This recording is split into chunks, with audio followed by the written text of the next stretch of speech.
His voice hadn't changed at all. That was the first thing I noticed.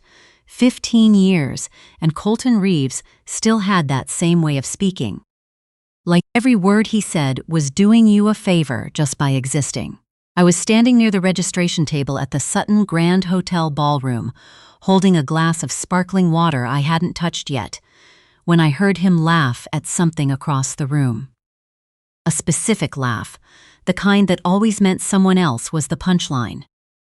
My stomach did that old, familiar thing. Tightened, dropped.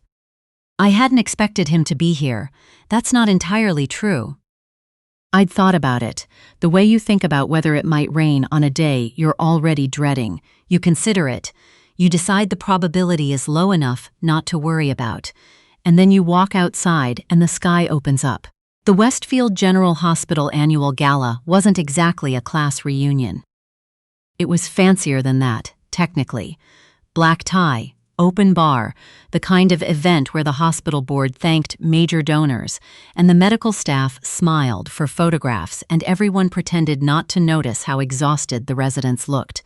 I'd been attending for 4 years, ever since I'd been promoted to head of pediatric cardiology. I'd never run into Colton at one of these before, because, in my mind, we existed in completely different worlds now. I was wrong about that, apparently. He saw me before I could decide whether to move toward the other side of the room. His face did that thing. A flicker of something, then a slow, deliberate smile spreading over it like he'd already calculated exactly how this moment would go. "Charlotte?" he said, walking toward me. "Charlotte Huang. I don't believe it." I will tell you that I almost said something gracious. Almost. But then he tilted his head slightly, looked me over in that particular way he always had, top to bottom, assessing, deciding, and said, So wow. So you actually did end up staying in medicine. Good for you. That's the thing about Colton. It wasn't what he said, exactly. It was the good for you that hung in the air after it. Good for you, considering. Good for you, all things considered. Good for you, given what we both know about you. I smiled at him. I said nothing. I excused myself to find someone from my team. But the ballroom had suddenly become a very different place than it had been 20 minutes ago. I need to back up, because this story doesn't make sense without some context. I grew up in Markham, Ontario, in a house where the expectation was that you worked hard and you didn't make excuses. My parents had immigrated from Hong Kong in the late 80s, and they had built something real here. My father ran a small accounting practice. My mother taught Mandarin at a community center, and they both believed, with a quiet ferocity, that education was the only debt worth going into. I went to the University of Toronto for my undergraduate degree, biochemistry, because I'd wanted to be a doctor since I was 8 years old and spent a week in the hospital after a bad asthma attack and decided that the people who helped me breathe again were the most important people in the world. I met Colton Reeves at a study group in second year. He was pre-med, like half the people in that room. He was also the most confident person I had ever encountered in my life, which at 19 I confused for competence. He had opinions about everything. He spoke first in every seminar. He laughed easily and loudly, and always made sure you knew that he was the smartest person willing to be in your presence. We dated for 2.5 years. I don't say that with particular pride. I say it because it matters to what comes next. He broke up with me in the spring of our 4th year. He did it in the parking lot outside the library, in February, which should tell you something about his sense of occasion. He said he'd been thinking, and that he genuinely cared about me, but that he didn't think we were compatible long-term, because I was, and I remember this phrase exactly, too focused on the wrong things. I asked him what the wrong things were. He said, "You're going to burn out, Charlotte. You put everything into one direction, and there's no room for anything else. That's not sustainable. I need someone who has balance." What he meant, though I didn't understand it for another year or so, was that he needed someone who made space for him in the way I made space for medicine. He needed to be the thing you organized yourself around. I walked back to my apartment in the cold. I sat on the floor with my back against my bed, and I called my mother and couldn't explain why I was crying. She said, "Come home this weekend," and I said I couldn't. I had a pharmacology exam Monday. She said, "Okay, then call me tomorrow." I did. We talked for an hour and a half. She didn't tell me he was wrong. She didn't tell me he was right. She just listened until I ran out of things to say, and then she said, "Charlotte, what do you want your life to look like in 10 years? I thought about it, I told her. She said, "Then keep going." I did. The thing is, I almost didn't apply to the fellowship. Not because I didn't want it. The Stollery Foundation Fellowship in Pediatric Cardiology was the kind of opportunity that restructured everything. It was 3 years in Edmonton with some of the best congenital heart specialists in the country, and it came with full funding and a research stipend. It was, objectively, what I had been working toward. But I was tired. That's the honest answer. 4th year of residency is the kind of tired that gets into your bones and sets up residence there. I'd been running on coffee and audacity for longer than I could properly account for. And there was a version of me that considered just applying for a hospitalist position somewhere comfortable and letting herself rest. My friend, I'll call her Renee, literally stood in my kitchen one Sunday afternoon and said, "If you don't apply, I will fill out the application myself and forge your signature." Renee is not a subtle person. It's one of the things I love about her. I applied. I got it. I spent 3 years in Edmonton in a state of exhaustion and wonder that I still don't have the right language for.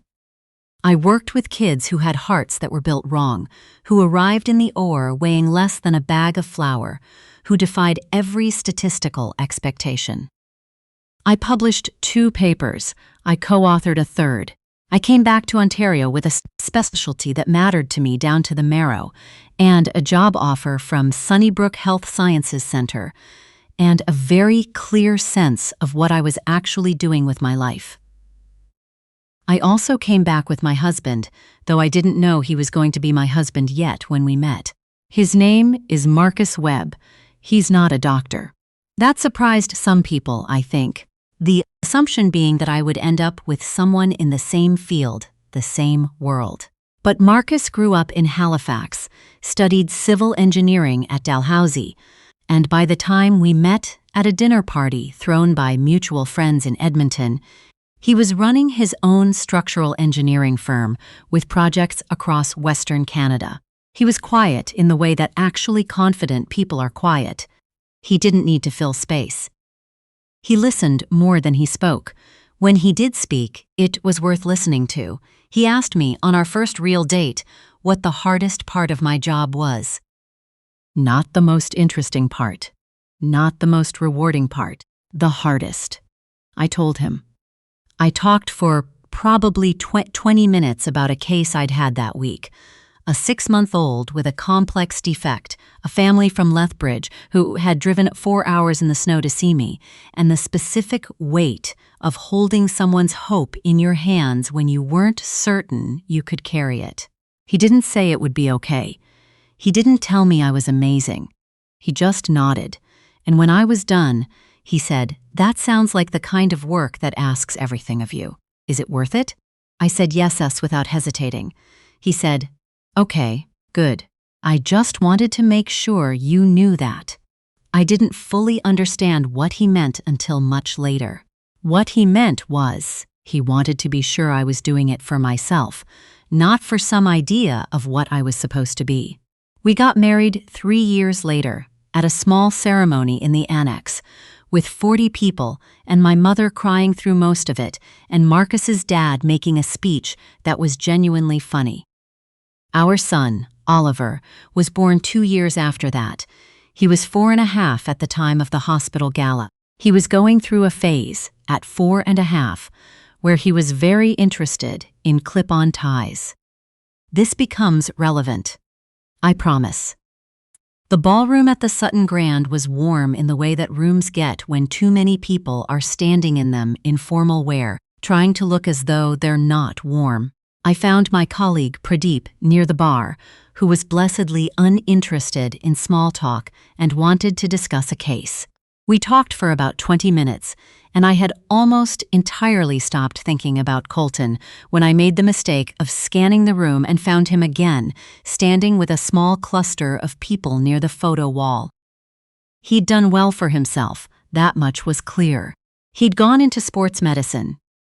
I'd heard that from someone years ago, the kind of information that lands in your brain through some mutual acquaintance and stays there without being particularly welcome.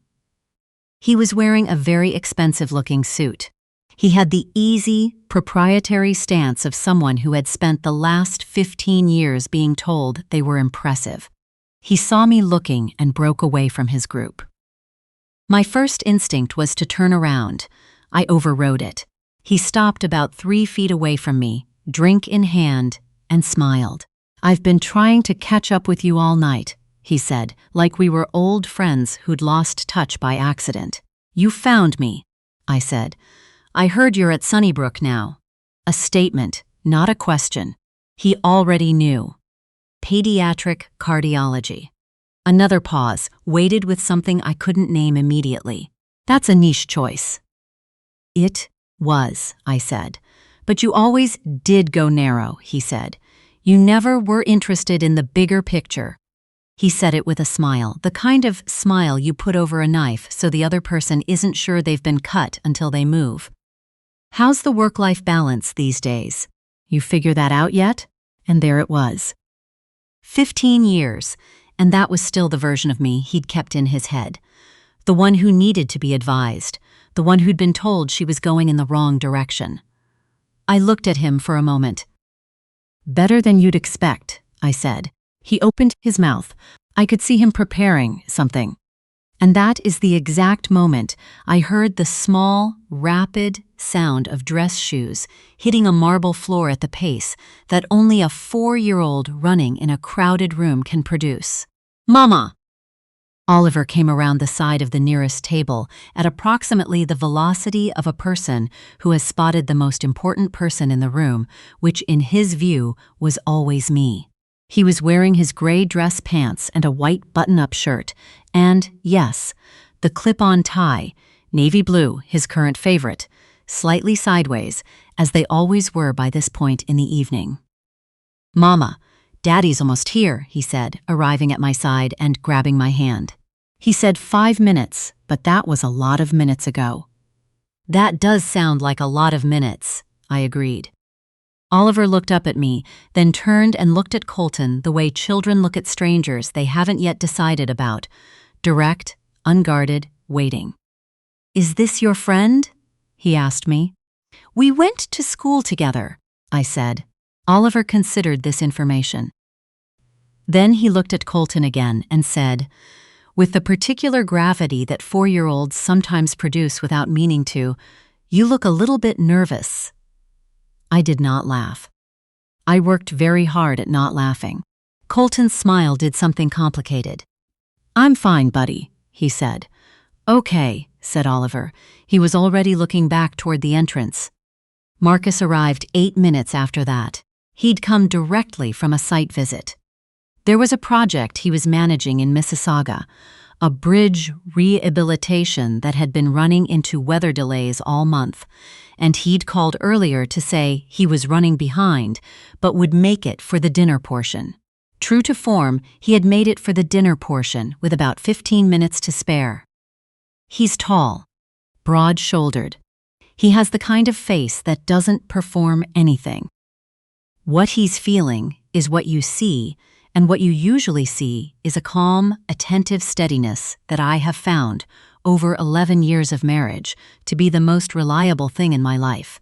He came through the ballroom entrance, scanned the room once, and found Oliver before he found me, which, Oliver would tell you, was the correct order of priorities. Oliver bolted toward him, clip-on tie now more or less fully horizontal, and Marcus crouched down and caught him and swung him up and said something into his ear that made Oliver laugh so hard it was audible from where I was standing. Then he looked up and found me. He walked over with Oliver still on his arm, pressed a quick kiss to my cheek, and said, "Sorry, I know. Bridge pilings. I'll explain later." "Bridge pilings," I agreed. "Mama was talking to that man," Oliver said helpfully, pointing back at Colton, who had not moved and who was, I realized, still standing within earshot. Marcus turned slightly, looked at Colton the way he looked at most things, with a kind of pleasant, patient attention that contained, if you knew him well, absolutely no deference whatsoever. "Marcus Webb," he said, and offered his hand. Colton shook it. Something happened in his face that I can only describe as a recalibration, a rapid, visible process of taking in information and adjusting expectations. Marcus has that effect on people sometimes. Not because of how he's dressed, though he'd managed to change into his good suit at some point. Not because of anything he said. Something else, some quality of solidity, of being entirely at ease in a space while also being clearly the most substantial person in it. "Colton Reeves," Colton said. "Charlotte and I go way back," she mentioned, Marcus said pleasantly, which was not true. I had, in fact, mentioned nothing, but which he said with such easy confidence that it became true in the room. There was a beat of silence. "Daddy," said Oliver, "can we eat soon? Because I think the bread rolls are over there." "Bread rolls are a strong argument," Marcus said, looking down at him. "I know," said Oliver, nodding seriously. Marcus looked back at Colton with an expression of genuine pleasantness that also somehow communicated that this conversation had concluded. "Great to meet you," he said, and that was it. We got to our table. Oliver ate 4 bread rolls and most of my salad and fell asleep on Marcus's shoulder during the second speaker, clip-on tie still valiantly hanging on. Marcus kept one arm around him for the rest of the evening and ate his dinner one-handed without once seeming inconvenienced by this. At some point during the dessert course, he leaned over and said quietly, "That the guy?" I looked at him. "What guy?" "The work-life balance guy," he said. I laughed, out loud, quietly, into my water glass. "Renee told you," I said. "Renee tells me many things," he agreed. I looked over toward where Colton had been standing earlier. He was no longer there. At some point in the past hour he had left, or moved to another part of the room, or simply become irrelevant enough that I'd stopped tracking him. I wasn't sure which, and it didn't matter. "He told me I went too narrow," I said, because the words were still in the air somewhere, still looking for somewhere to land. Marcus was quiet for a moment. Oliver stirred in his sleep, resettled, went still again. "You operated on a 3-week-old yesterday," Marcus said. "Successful?" "Yes," I said. "Then," he said, with the particular tone he uses when something is so obvious to him that the speaking of it out loud is almost a formality. I'm not sure he was right about that. I looked at Oliver asleep on his father's shoulder, the little navy clip-on tie listing quietly to the left. I thought about the parking lot outside the library 20 years ago. The cold, the weight of someone else's verdict on who I was. I thought about my mother's voice on the phone, asking what I wanted my life to look like. This, I thought. I would have said this. The gala wound down. The lights warmed. The remaining guests drifted toward the coat check in small clusters, and Oliver woke up just long enough to announce, in a clear voice that carried farther than intended, that he wanted those cinnamon donuts from the place with the blue sign, which made the couple next to us laugh. Marcus carried him to the car. I walked alongside them through the lobby of the Sutton Grand, into the cold Toronto November air, and I felt something release in my chest that I hadn't entirely known was clenched. Not triumph. That's not quite the right word. It was quieter than triumph. More like arriving somewhere you'd been walking toward for a long time, and finally sitting down. I drove home. Marcus had Oliver in the back seat, still half asleep.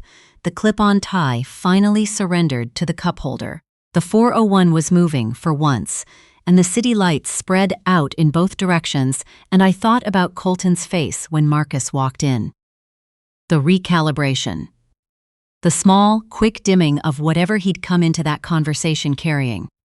He hadn't said anything unkind directly. That was still true. He never did, not exactly.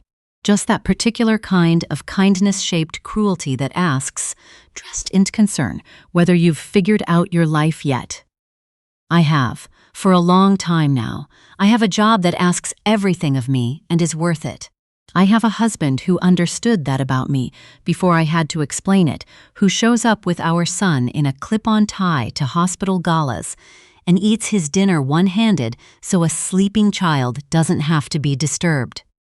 I have a life that I chose, narrow and deep, and I would choose it again. Oliver said, from the back seat, not fully awake. Mama, was that man your friend from before? Sort of, I said. He seemed sad, Oliver said, like he wanted to talk more. I glanced in the rear-view mirror. He was already drifting off again. Maybe, I said. Marcus caught my eye in the mirror and said nothing, which was the right thing to say. We drove the rest of the way home in the comfortable quiet that belongs to people who have learned how to be in the same space without filling it. Oliver woke up when we hit the driveway and immediately remembered the cinnamon donuts, which led to a spirited negotiation about weekend promises. Marcus carried him inside under protest.